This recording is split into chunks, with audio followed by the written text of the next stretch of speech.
Empezamos hablando de la cultura egipcia. Obviamente es una de las culturas más representativas y simbólicas de la Edad Antigua por el desarrollo que logró alcanzar en diversos niveles. Por ejemplo, en el nivel económico, en el nivel educativo, en el nivel religioso, en el nivel de las ciencias, por ejemplo, matemáticas.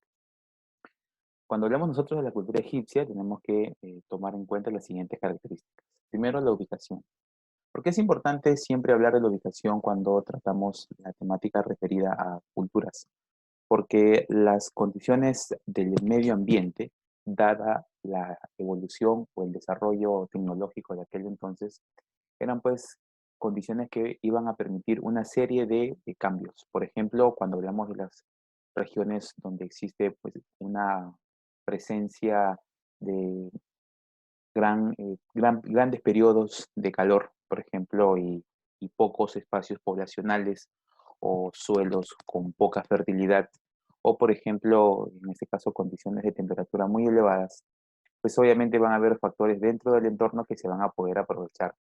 Y esos factores podemos distinguirlos a través de la imagen que estamos observando en este momento. La cultura egipcia se desarrolló, si bien es cierto, en un sector desértico, como es el sector oriental norte del continente africano, pero este sector, pese a su condición desértica, tuvo un factor muy importante, que fue la presencia del río Nilo. Junto con la presencia del río Nilo, tenemos nosotros también, por ejemplo, el acceso a fuentes oceánicas, básicamente mares.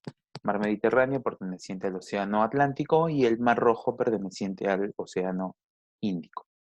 Ahora, en cuanto a lo que significa sus límites, por ejemplo, Egipto limitaba hacia el norte con el Mar Mediterráneo, hacia el sur con la región de Nubia, hacia el este con el Mar Rojo y el Istmo de Suez, y hacia el oeste con el desierto de Libia. Entonces, es una región o es un territorio con características desérticas, pero también con acceso al mar. Dice, el territorio habitable de Egipto tiene la forma de una estrecha faja atravesada sur a norte por el río Nilo. Geográficamente existen dos regiones. Geográficamente vamos a hablar de la existencia de dos regiones porque la extensión de la cultura egipcia va a estar relacionada con la presencia del río Nilo. Entonces van a haber ciertos sectores del río Nilo que van a permitir en su momento y bajo determinadas influencias el desarrollo de estos espacios. Entonces vamos a observar primero el Alto Egipto, que se encuentra hacia el sur y comprende desde Asuán, que es en este caso actualmente una represa, hasta el Cairo. Mientras que cuando hablamos de esta zona, a pese a sus condiciones desérticas, tenemos también presencia de algunos sectores montañosos, donde en este caso el río Nilo puede formar y forma en realidad algunas cataratas. Esa sería la parte, digamos, peculiar o característica del río Nilo, ¿no? Que pese a que pasa su territorio o en todo caso recorre gran parte de sectores desérticos, pues también recorre sectores continentales rocosos, formando cataratas. Y luego tenemos el Bajo Egipto, ¿no? En el caso del Bajo Egipto se encuentra en el norte y se extiende desde el Cairo hasta el mar Mediterráneo. Forma un valle muy fértil regado por el río Nilo que desemboca en el mar Mediterráneo. Muy bien, entonces hasta ahí estamos hablando un poco acerca de la ubicación geográfica. Los periodos históricos del imperio egipcio. Cuando hablamos de los periodos históricos tenemos que tener en cuenta lo siguiente, que cada uno de los periodos pues no solamente va a estar enmarcado por una serie de años, sino también por una serie de hechos. Y así como hay hechos, también vamos a encontrar nosotros la presencia o la existencia de propiamente lo que se denomina, o en todo caso lo que vendría a ser, por ejemplo, la influencia de importantes líderes. Estos líderes van a tener un factor o van a ser un factor muy importante en el desarrollo de la cultura. Por ejemplo, tenemos en primer lugar al periodo arcaico o periodo timita. Lo voy a llamar periodo arcaico porque estaríamos hablando del periodo de mayor antigüedad previo al desarrollo y proceso ya imperial de la cultura egipcia. ¿Por qué se llamó Timita? Porque la ciudad que tuvo mayor representatividad o la ciudad más conocida y más importante dentro de este periodo, que duró un poco más de 275 años, fue la ciudad de Tinis. ¿Sí? En esta época surge el primer faraón, Menes, quien unifica los reinos del Alto y Bajo Egipto. Se construyeron los primeros canales de regadío y se estableció que las mujeres podían ascender al trono real. Claro está que las mujeres que podían ascender solo eran las mujeres que formaban parte de la familia real. ¿Sí? Ahora, en cuanto a las ubicaciones y sectores del continente, en el continente africano de la cultura egipcia, el Alto y Bajo Nilo se le denomina así por el curso de los ríos, ¿no? Los ríos siempre tienen en su curso tres espacios o tres momentos o tres sectores. Tenemos el curso alto, el curso medio y el curso bajo. Entonces, tomando como referencia lo ocurrido en el caso del curso del río, pues tenemos ahora que existen sectores bien limitados, ¿no? Sector alto y bajo. Muy importante destacar de este periodo ya el uso de los canales de regadío. ¿Por qué? Porque sabemos que para poder establecerse como cultura requería o necesitaba de recursos alimenticios. Y estos recursos alimenticios podrían ser obtenidos solamente por la agricultura, ya que en ese momento, pues, a diferencia de hoy en día, no existía la industria alimenticia. Entonces, todos los productos eran, digamos, que alimentaban a la población, se obtenían de la agricultura y era por eso tan importante fortalecer esta actividad a través de la construcción de canales de regadío. Luego tenemos el periodo antiguo de Egipto.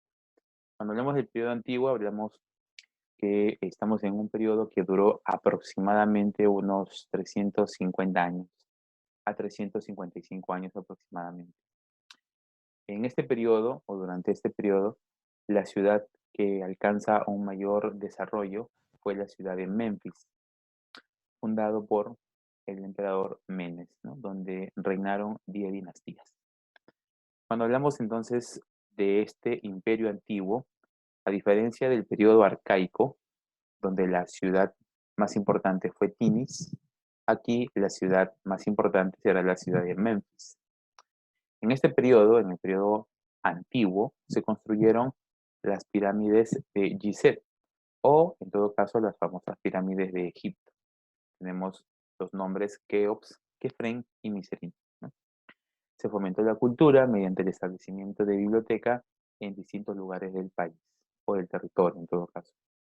Hay que tomar en cuenta que cuando los grandes digamos, grupos históricos, en todo caso grandes grupos humanos, grandes culturas, logran un desarrollo, este desarrollo va a la par con propiamente la, digamos, la imposición de actividades forzadas, es decir, los esclavos, ¿no? Entonces, los esclavos van a ser la fuerza trabajadora dentro de este periodo.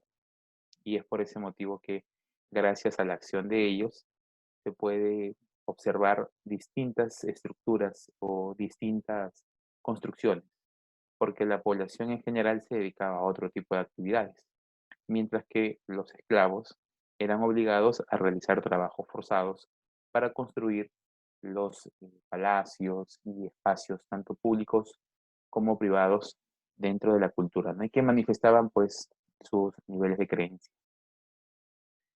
Luego pasaremos a un siguiente periodo que será el periodo medio o también llamado periodo tebano, y durante este periodo la capital va a ser la ciudad de Tebas. Hasta ahorita ya vamos mencionando tres ciudades importantes. En primer lugar, la ciudad de Tinis, durante el periodo arcaico. Luego tenemos la ciudad de Memphis, en este caso el periodo inicial de desarrollo imperial. Luego tenemos el segundo imperio, también llamado tebano, por la ciudad de Tebas. Ya tenemos tres ciudades importantes. Tinis para el periodo tinita, Memphis para el periodo o el imperio antiguo y Tebas para el imperio medio. Aquí, durante este periodo, se construyó el gran edificio del laberinto, que tenía 12 patios, 1500 salas y el lago artificial de Meris para el regadío. En este periodo ocurrieron las guerras civiles que favorecieron a los Ixos, pueblos pastores de Oriente. Recordemos que todo periodo o proceso imperial de una cultura va a estar siempre enmarcado por un inicio y un final. Regularmente los finales de los periodos o de los procesos imperiales de muchas culturas se relacionan por la sublevación de la propia población o de los propios esclavos, o producto también de las continuas migraciones, o en todo caso grupos humanos que llegan a estos nuevos territorios buscando implantar sus ideologías o sus propias creencias. Entonces, estos pueblos que eran en su conjunto, digamos, grupos humanos con características distintas, sumado, por ejemplo, a las poblaciones que eran de alguna forma sometidas a trabajos forzados por ser esclavos, siempre va a generar que en un sector de la población exista descontento. Entonces, esto es lo que va a generar también que los periodos imperiales pues, tengan una duración y un final, ¿no? Cuando existe la sublevación de los grupos, digamos, sometidos. Luego tenemos el siguiente grupo o nivel, tendríamos el periodo tebano o neotebano, o también llamado Imperio Nuevo.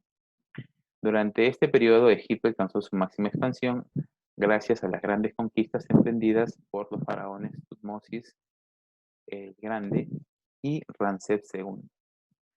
En el tiempo de Amenofis se estableció el monoteísmo en torno al dios Atón. Entonces, el principal, digamos, ritual digamos, religioso sería al dios Atón durante este periodo.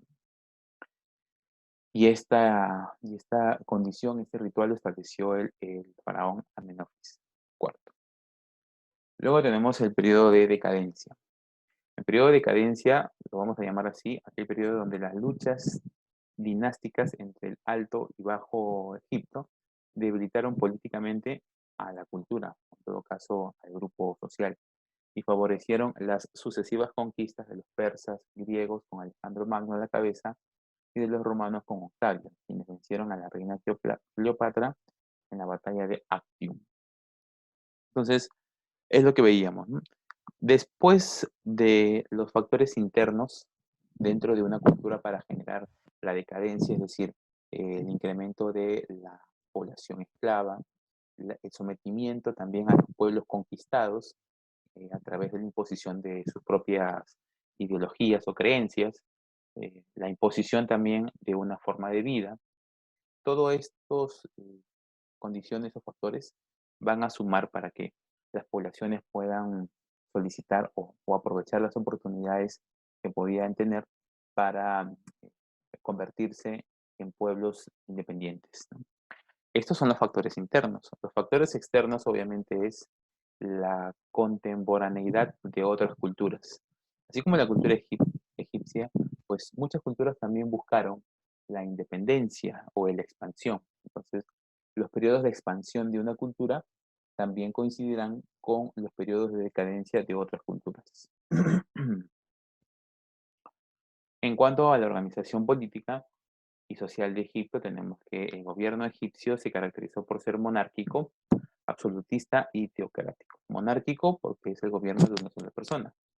Absolutista porque esta persona es la única que tomará las decisiones. Y teocrático porque se basa en la sucesión o en la descendencia de un ser supremo. En el aspecto social era clasista, con presencia de esclavos. Entonces, la sociedad o dentro de la organización del Estado, la división era la siguiente: el faraón como cabeza representativa de toda la población, el escriba, el gran visir, el jefe sello del Estado y el gran sacerdote. Dentro de la clasificación social, tenemos en primer lugar a los sacerdotes, luego a los escribas, los guerreros, el pueblo y los esclavos. Si observamos la imagen, podremos entender por qué los esclavos eran considerados como un factor muy importante dentro de la sociedad egipcia. ¿Por qué? Porque ellos, por su gran masa o gran cantidad, iban a ser forzados a realizar trabajos de construcciones de los templos y demás espacios arquitectónicos de propiamente su cultura. Entonces, eso era una fuerza económica muy importante. En cuanto a las manifestaciones culturales de Egipto, tendremos nosotros la matemática, hablamos de la explicación de los principios de la aritmética, los principios de la geometría. Asimismo, conocieron la numeración decimal, también determinaron los triángulos y los rectángulos para formar escuadras. A nivel de astronomía, también inventaron el calendario de 365 días divididos en 12 meses de 30 días cada uno, a los que agregaron un periodo de 5 días festivos. Conocieron 3 estaciones: inundación, siembra y cosecha.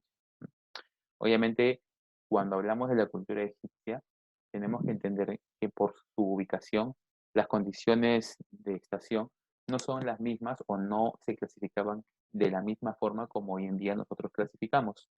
Cuando uno observa esta información puede decir, pero profesor, acá hay un problema porque se supone que son 4 estaciones.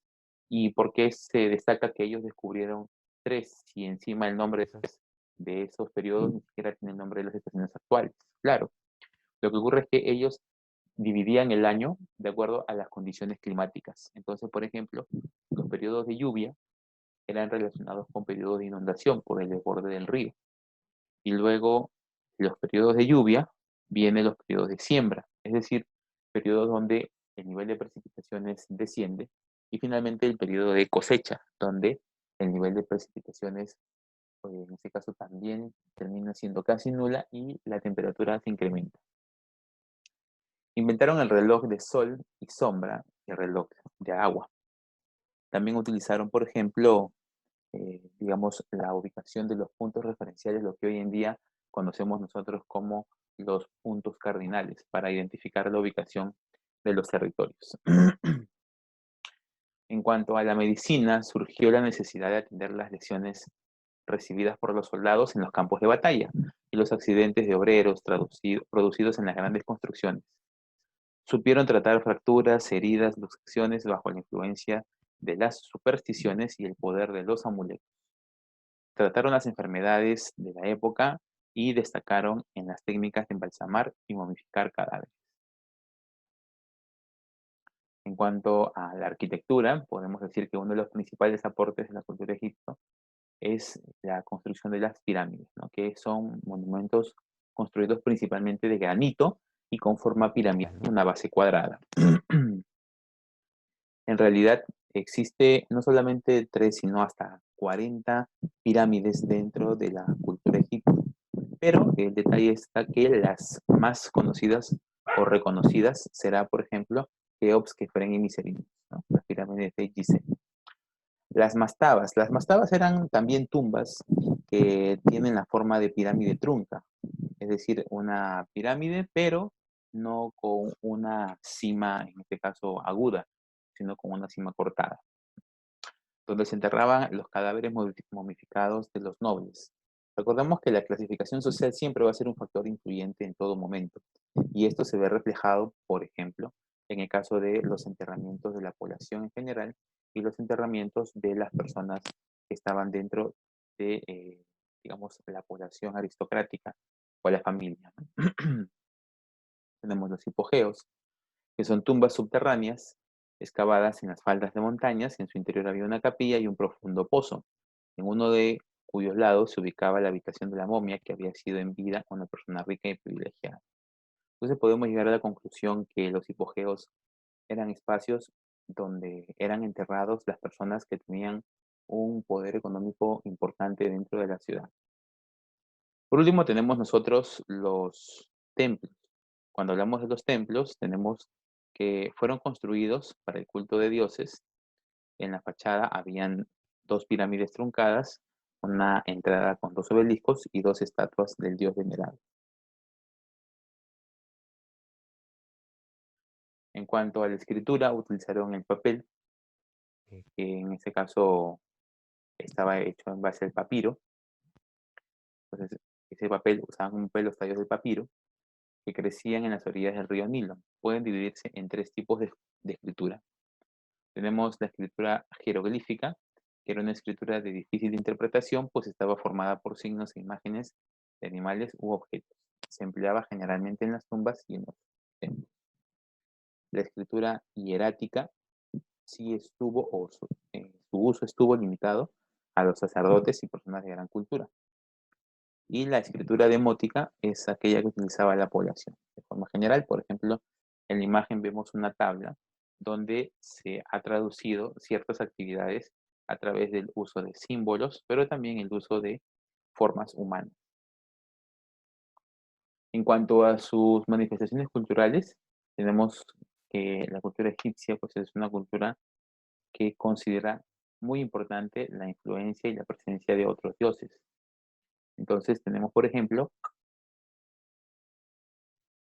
la religión egipcia presentaba las siguientes características. Era politeísta, tenía muchos dioses, cuidan o creían que todos los cuerpos celestes, los elementos naturales, algunos animales y algunas plantas eran sagrados. Así llegaron a explicarse muchos misterios de la naturaleza. Era antropomorfista porque utilizaba o combinaba los cuerpos humanos con los cuerpos de los animales. Los dioses eran representados generalmente en forma humana y a veces con cabeza. Bien, hasta aquí entonces estamos llegando con la primera parte de la explicación del tema de esta semana. Les agradezco mucho su atención y volvemos en una siguiente explicación. Gracias.